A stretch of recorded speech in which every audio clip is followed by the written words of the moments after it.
Aspirants, मैं Mahendra Dewangan super 50 GS world Bilaspur की ओर से आप सभी का तहे दिल से हार्दिक स्वागत करता हूं। पिछले हमारा 2 दिन से वीडियो नहीं आने का कारण मेरा वैक्सीनेशन हुआ था तो कुछ अनईजी फील हुआ था, इस कारण से मैं वीडियो नहीं बना पा रहा था। ओके, अब यह वीडियो सीरीज कंटिन्यू रहेगा। अभी हम बात करेंगे यहाँ पर स्थिर मूल्य और चालू मूल्य के बारे में। ठीक है, क्यों यह इंपॉर्टेंट है? तो जब भी हम इकोनॉमिक सर्वे के बारे में बात करते हैं, जब भी हम इकोनॉमी के बारे में बात करते हैं, चाहे वह इंडियन वेरिएंट हो चाहे वह आपका स्टेट वेरिएंट हो, यहाँ पर स्थिर मूल्य और चालू मूल्य, ये दोनों मूल्य के बारे में बात करना बहुत ही ज़्यादा आवश्यक है और इसको मैं आसान भाषा में समझाने का कोशिश कर रहा हूँ। उम्मीद है कि आप तक यह पहुँच पाए। ओके, आधार वर्ष क्यों इंपॉर्टेंट है? ठीक है, सबसे पहले कुछ इंपॉर्टेंट फैक्ट्स के बारे में हम बात कर लेते हैं। ये इकोनॉमिक सर्वे के अंतर्गत आने वाले बहुत ही महत्वपूर्ण शब्दावली हैं, स्थिर मूल्य और चालू मूल्य। ठीक है, ओके, अब हम ये क्यों यूज करते हैं? तो क्यों यूज करते हैं, इसका कारण हमारा जीडीपी है। जब भी हम जीडीपी के बारे में बात करेंगे, ठीक है, तब भी हमारा ये आपका आएगा स्थिर मूल्य और चालू मूल्य। क्लियर? तो हम पहले समझते हैं कि ये आधार वर्ष क्या है। ठीक है, जैसा कि आप देख पा रहे हैं आधार वर्ष क्या है, यहां पर मैं लिख भी दिया हूं, नॉमिनल जीडीपी चालू कीमतों में व्यक्त सभी वस्तुओं और सेवाओं के मूल्य को दर्शाता है। ठीक है, चालू कीमतों में व्यक्त सभी वस्तुओं और सेवाओं के मूल्य को दर्शाता है, इसको हम लोग बोलेंगे नॉमिनल जीडीपी। ठीक है, समझ में आ गया होगा? ओके, नहीं आया तो कोई बात नहीं, हम एक बार फिर से समझते हैं। ये तो रहा शब्दावली। ठीक है, इसको शब्दों में व्यक्त किया गया। अब एक आम इंसान यदि समझना चाहता है तो कैसे समझेगा? चालू मतलब ये करंट सिचुएशन के बारे में हम बात कर रहे हैं। ठीक है, तो अभी जो हमारा फाइनेंशियल ईयर स्टेटमेंट जो हमारा चल रहा है, एक साल का जो हमारा लेखा जोखा है, तो उस समय कीमतों के आधार पर व्यक्त किया जाता है, उसको हम लोग क्या बोलेंगे? Nominal GDP. एक और होता है आपका रियल जीडीपी या फिर वास्तविक। यहां पर इसको ध्यान से समझेंगे।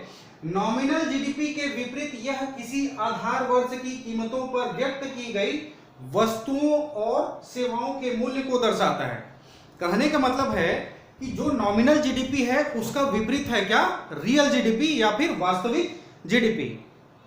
क्लियर? अब ये नॉमिनल से मतलब है कि नाम मात्र। क्लियर? ओके, शायद मैं समझा पाने में समर्थ हो रहा हूं। ओके, आप तक मेरी बातें शायद पहुंच रही होगी, डेफिनेटली पहुंचने ही चाहिए। क्लियर? तो नॉमिनल जीडीपी मतलब करंट स्टेटस को रिप्रेजेंट कर रहा है और रियल जीडीपी एक बेस है, एक बेंचमार्क है। उस बेंचमार्क को हम आधार बनाकर हम मूल्यों का निर्धारण करते हैं। ठीक है, I hope idea is clear. तो ये दोनों ही इंपॉर्टेंट है। यदि मैं एग्जाम के पॉइंट ऑफ व्यू से बात करूं तो हम सिर्फ और सिर्फ रियल जीडीपी जो कि हमारा स्थिर मूल्य पर होता है वह हमारे लिए इंपॉर्टेंट हो जाता है किसी भी एग्जाम के लिए। यदि हम पर्टिकुलर व्यापम के बारे में बात करें तो व्यापम वो इसको भी पूछ सकता है और इसको भी पूछ सकता है। ठीक है, कई बार इसे भी पूछा जाता है, कई बार इसे भी पूछा जाता है। ओके, यदि हम पर्टिकुलर पीएससी के बारे में बात करें, स्टेट पीएससी, तो definitely it is important, it is very very important for the exam point of view. Okay, यहां पर मैं नोट करके और भी लिखा दिया हूं आप लोगों को।